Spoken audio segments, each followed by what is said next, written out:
बिस्मिल्लाहिर्रहमानिर्रहीम। आज का टॉपिक अगेन वही balancing chemical equation. Last lecture में एक अपलोड कर चुका हूँ और अब एक नई इक्वेशन को हम बैलेंस करने जा रहे हैं। वो जो इक्वेशन है जिसमें कार्बन मोनोऑक्साइड जो है वो रिएक्ट कर रहा है किसके साथ, ऑक्सीजन के साथ, और प्रोडक्ट क्या बना रहा है, कार्बन डाइऑक्साइड बना रहा है। अक्सर जो हमारे पास जो अभी जिन्होंने केमिस्ट्री पढ़नी स्टार्ट की है उनको एक कंफ्यूजन होती है कि यार किसी भी केमिकल इक्वेशन के अंदर कौन सा साइड आपका रिएक्टेंट है, कौन सा साइड आपके पास है प्रोडक्ट है। तो याद रख लीजिएगा, अगर आपका लेफ्ट, देखिए ये मेरा लेफ्ट साइड है और ये जो लेफ्ट साइड में जो कुछ भी है उन सबको हम क्या कहते हैं, रिएक्टेंट्स कहते हैं। क्या कहते हैं? रिएक्टेंट्स कहते हैं। और इस एरो के राइट साइड में जो कुछ भी है, यानी ये राइट साइड है, ये आपका राइट हैंड होगा, ठीक है। राइट साइड में जो कुछ भी है ये सब क्या कहलाए जाते हैं, प्रोडक्ट्स कहलाए जाते हैं। पहली चीज तो ये क्लियर करना है आपको। उसके बाद आपने क्या करना है, इस इक्वेशन को बैलेंस करना है। तो हम बैलेंस करने के लिए हमें जो फर्स्ट हेडिंग हम यहाँ पे लिख देते हैं वो एक तरफ रिएक्टेंट की लिख देते हैं और एक तरफ आपने क्या लिखना है, प्रोडक्ट लिखना है। एक तरफ आपने रिएक्टेंट लिखना है और बीच में एरो बनाए और एक तरफ आपने क्या लिखा, प्रोडक्ट लिखना। उसके बाद हम यहाँ पे सबसे पहले एलिमेंट्स को आइडेंटिफाई करने की कोशिश करते हैं। ये एक मेजर टॉपिक है। यहाँ इस इक्वेशन को बैलेंस करने से पहले एक और चीज मैं आपको बताना चाह रहा हूँ। जैसे मैंने कहा यार H2SO4 है, अक्सर बच्चों को यहाँ पे एक कंफ्यूजन होती है। अगर सपोज करें मैं आपसे पूछ रहा हूँ इसमें नंबर ऑफ एलिमेंट्स कितने हैं, तो आपने यहाँ पे बताना सीधे सीधे 3 है। 3 कौन कौन से? फर्स्ट हाइड्रोजन है, सेकंड आपके पास है सल्फर है और तीसरा आपके पास क्या, ऑक्सीजन। यानी यहाँ पे सिर्फ 3 एलिमेंट्स। और अगर मैं आपसे एटम्स पूछूं, नंबर ऑफ एटम्स कितने हैं यहाँ पे, देखिए ऑक्सीजन के 4 है और सल्फर का 1 है, तो 4 + 1 5, 5 + 2 कितने हो गए, 7। तो यानी यहाँ पे नंबर ऑफ एटम्स जो टोटल कितने हैं, 7। और अगर मैं इनको अलग अलग रिप्रेजेंट करना चाहूँ तो हाइड्रोजन के 2 एटम्स हैं, सल्फर का 1 एटम है और उसी तरह आपके पास ऑक्सीजन के कितने हैं, 4 एटम्स है।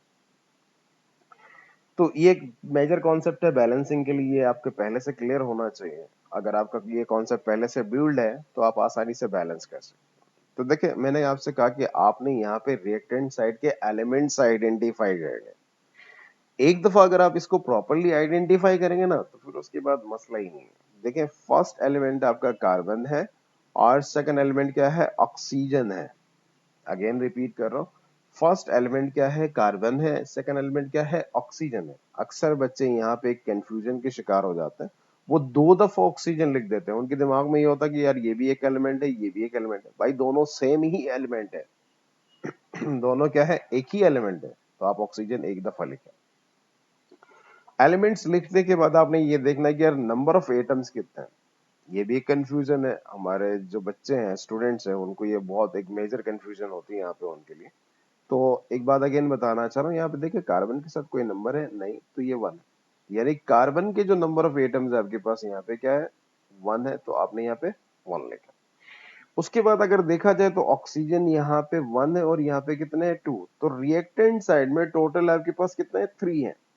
तो आपने यहाँ पे क्या लिखा, 3 ऑक्सीजन लिख दिया। और इसी तरह प्रोडक्ट साइड में जब आप मूव ऑन करते हो तो देखिए फर्स्ट कार्बन वही रिपीट करना आपने, सेकंड आपके क्या है, ऑक्सीजन। यहाँ पे जो कार्बन है उसके एटम्स एक ही है और उसी तरह ऑक्सीजन के कितने हैं, 2 है। देखा जाए तो ये दोनों आपके पास है। अगर हम चेक करना चाहें तो देखिए कार्बन इस तरफ भी 1 है, इस तरफ भी 1 है, ये बैलेंस्ड। पर ऑक्सीजन आपका बैलेंस्ड है। देखिए प्रोडक्ट साइड में आपके पास 2 ऑक्सीजन है और रिएक्टेंट साइड में आपके पास कितने हैं, 3 ऑक्सीजन है। अक्सर टीचर्स यहाँ पे ये भी बताते हैं कि बच्चों को इन दोनों को क्रॉस मल्टीप्लाई करवाएं। ये ऑक्सीजन के कंडीशन के अंदर आपने क्रॉस मल्टीप्लाई कभी भी नहीं करना, ठीक है। बताया जाता कि 2 को ले जाके 3 से मल्टीप्लाई करो, 3 को लाके 2 से मल्टीप्लाई करो, इक्वेशन बैलेंस्ड होगी। पर ऐसा नहीं होता है। ऑक्सीजन के कंडीशन में आपने ये रूल अप्लाई नहीं करना है। रिपीट कर रहा हूं, अगर ऑक्सीजन का कंडीशन आ जाए तो वहां पे आपने चेक करना है कि यार किस तरफ आपके पास इवन नंबर है और किस तरफ आपके पास क्या ऑड नंबर है। मतलब क्या है, देखिए एक तरफ ऑक्सीजन के आपके पास 3 एटम्स है और एक तरफ ऑक्सीजन के कितने एटम्स है, 2। ये जो प्रोडक्ट साइड में जो ऑक्सीजन है वो आपके पास इवन है। Number of atoms product side में आपके पास क्या इवन है, और रिएक्टेंट साइड में आपके पास क्या आ रहा है, ऑड आ रहा है। रिएक्टेंट साइड में क्या हो रहा है, ऑड आ रहा है। मैं रिपीट कर रहा हूँ, रिएक्टेंट साइड में आपके पास क्या आ रहा है, ऑड आ रहा है। याद रख लीजिएगा, आपने यहाँ पे ऑक्सीजन के कंडीशन में ऑड को इवन नंबर बनाना है, तो ऑड को इवन नंबर बनाने के लिए आप मल्टीप्लाई बाय 2 करेंगे। क्या करेंगे, मल्टीप्लाई बाय 2। किसी भी ऑड नंबर को अगर आप इवन बनाना चाहें तो आप उसके साथ सीधे सीधे ले जाके 2 को मल्टीप्लाई करें, ताकि वो क्या बन सके, इवन बन सके। तो देखिए यहाँ पे आपने 2 मल्टीप्लाई करना, मैंने मल्टीप्लाई बाय 2 लिखा। उसके बाद जैसे मैंने आपसे कहा था कि यार ऑड को आपने इवन बनाना, तो रिएक्टेंट साइड में देखिए आपके पास इस इक्वेशन को, यानी इक्वेशन को रिपीट करना चाहो तो मैंने लिखा कार्बन मोनोऑक्साइड, फिर प्लस की साइन और साथ में क्या ऑक्सीजन, और राइट साइड के अंदर आप कुछ मल्टीप्लाई नहीं कर रहे तो इसको आपने सेम टू सेम उतार रहे। जैसे कि मैंने अभी थोड़ी देर पहले आपसे कहा कि आपने ये देखना है कि ऑक्सीजन कहाँ पे इवन है और कहाँ पे आपके पास है ऑड है। तो देखें ऑक्सीजन यहाँ पे इवन है तो इसके साथ मल्टीप्लाई करने की जरूरत बिल्कुल भी नहीं है। पर इस तरफ आपके पास क्या सिर्फ एक है, यानी एक ऑड नंबर है, इसको इवन में कन्वर्ट करना है, तो आप यहाँ पे क्या मल्टीप्लाई करेंगे, 2 मल्टीप्लाई करेंगे। जब आप 2 मल्टीप्लाई करेंगे तो जैसे कि ऊपर आपने मेंशन किया था कि आपने 2 मल्टीप्लाई करना है, वो 2 में यहाँ पे मल्टीप्लाई कर चुका हूँ। फिर से अब हमें दोबारा रीचेक करना है, तो दोबारा से मैं क्या लिखूंगा, रिएक्टेंट, और उस तरफ आपने क्या लिखा, प्रोडक्ट लिखा।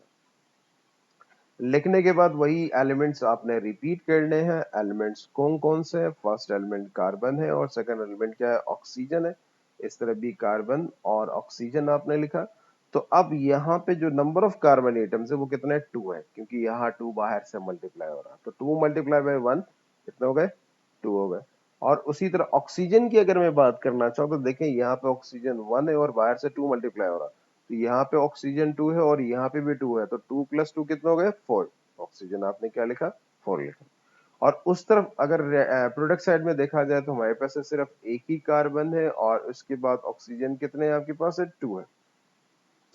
अब हमारा कार्बन डिस्टर्ब हो चुका है। रिएक्टेंट साइड में आपके पास 2 कार्बन है और प्रोडक्ट साइड में आपके पास क्या है, 1 कार्बन है। तो उसके बाद अगर आपके ऑक्सीजन और हाइड्रोजन के अलावा बाकी रिमेनिंग एलिमेंट डिस्टर्ब है, तो उस कंडीशन में आपने ऑक्सीजन को भी इग्नोर करना है और आपने हाइड्रोजन को भी इग्नोर करना है। तो देखिए यहाँ पे 1 है और यहाँ पे क्या है, 2 है, तो अब 1 के साथ में क्या मल्टीप्लाई करो तो 2 आ जाएगा, तो बेटा आपने यहाँ पे 2 मल्टीप्लाई करना। तो अब दोबारा से हम इक्वेशन रिपीट करेंगे। जैसे कि आपने कहा कि रिएक्टेंट साइड में आप कुछ मल्टीप्लाई नहीं कर रहे हो, तो रिएक्टेंट को आपने क्या करना है, सेम टू सेम कॉपी करना है। 2CO फिर प्लस आपके पास क्या रहा, ऑक्सीजन O2, फिर एरो बना है। प्रोडक्ट साइड के अंदर आप 2 मल्टीप्लाई कर रहे हो और 2 जो है कार्बन से मल्टीप्लाई हो रहा है। क्या कार्बन यहाँ पे अलग से है, नहीं, कार्बन डाइऑक्साइड में कार्बन है, तो आपने ये जो 2 है कार्बन के साथ भी मल्टीप्लाई होगा और ऑक्सीजन के साथ। और अक्सर एक बच्चों की कंफ्यूजन ये भी होती है कि वो 2 और C2O लिख देते हैं, ये गलत है, ठीक है। तो ऐसा कभी भी नहीं करना, आपने इसके कोफिशिएंट बनाना है, इसके सामने लिखना है, आपने बिल्कुल इसके सामने, जैसे मैंने यहाँ पे लिखा। उसके बाद हमने चेक करना कि दोबारा से इक्वेशन बैलेंस्ड है या नहीं है। आपने एक तरफ क्या लिखा, रिएक्टेंट लिखा, और एक तरफ आपने क्या लिखना है, प्रोडक्ट। बीच में एरो बनाया और इस साइड आपने क्या लिखा, प्रोडक्ट लिखा।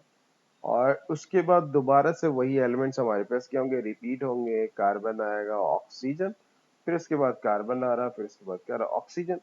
तो अब मैं चाहता हूँ कि नंबर ऑफ एटम्स भी लिखो। यहाँ पे कार्बन के 2 एटम्स है और ऑक्सीजन के कितने हैं, 4, क्योंकि मैं इसको चेंज नहीं कर चुका था, तो वही सेम टू सेम ये वाला पार्ट आपने क्या करना, कॉपी करना है यहाँ पे, क्योंकि आप चेंज ही नहीं कर रहे हो।